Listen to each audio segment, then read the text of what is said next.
The IACP's motto, shaping the future of the policing profession. So what does the future hold? David Rausch is here now to lay out the year ahead. David, thank you so much indeed for joining us today. My pleasure, thank you. Really appreciate it. So let's look at the future of policing, and let's look at communities and the threat that communities face. What do you think some of the main ones are, and how can police help with that? So I think that we face a lot of threats, obviously, from a lot of different areas in our communities. I think the biggest existential threat that we face right now is divisiveness and disagreement. I think that's a global threat. All of us are facing. And right. I think we sit in a unique position as leaders in policing. We deal with divisiveness and disagreement all the time. It's the core of who we are in policing.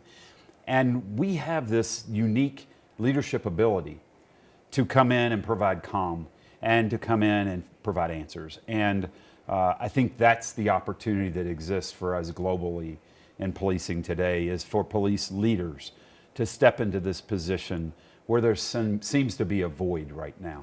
It's a role that's really needed right now, isn't it? It's absolutely critical. I think, unfortunately, we're not seeing enough people step up at this time. Let's talk about AI. Everyone's talking about AI. We should talk about AI. Certainly. What role do you think AI is going to play in the year ahead when it comes to the IACP? No, I think artificial intelligence is the cusp of the future. We are there, right? It is everywhere we look. We're using it right now, currently, in policing to make us more efficient, more effective. It's scraping data. It's providing intelligence to us. It really is, I think, going to be a tool that we can maximize to keep our communities safe. We're starting to see the technology grow as well, things like autonomous vehicles, right. Not only in our communities moving around, but now we're seeing autonomous police vehicles patrolling neighborhoods.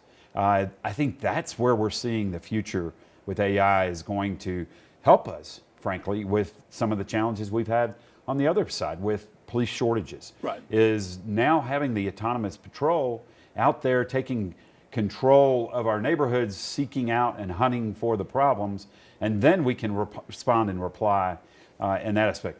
It's going to be a challenge, obviously, because then how do we make sure that we keep the connectivity that we need with our community with people? Right.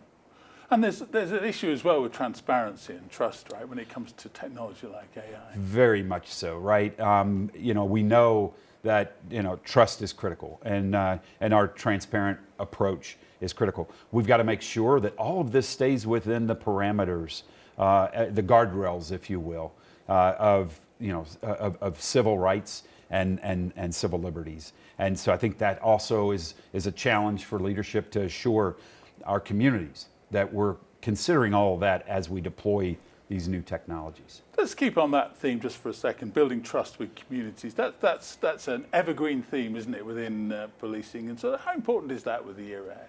Oh gosh, trust is huge. And IACP has had our trust building initiative going now. So back literally 5 years ago, then President Dwight Henninger met with all of us in the chairs, if you will, of Vice President, and asked if we would all commit to a single focused effort, and trust building was it, and we all did. And so this year will be our final push, if you will, on building that understanding of the initiative and getting it into our communities.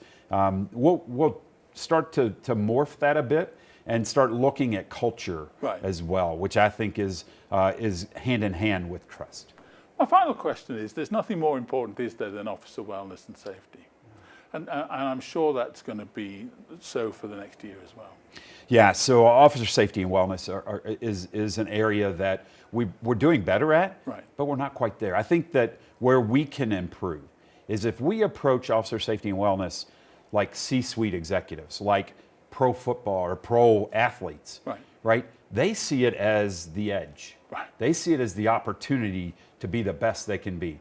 If we approached that way in policing, imagine how much better we get, right?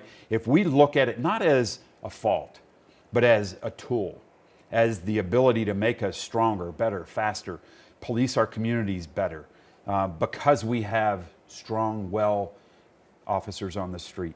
I think if we approach it that way, we break that stigma that we've been trying to get away from, and we start to really move forward. That's really my excitement and energy for this year as we push toward improving our wellness and safety. Plenty to do this year. A lot. Thank you so much for joining us. We really appreciate it. I appreciate it very much.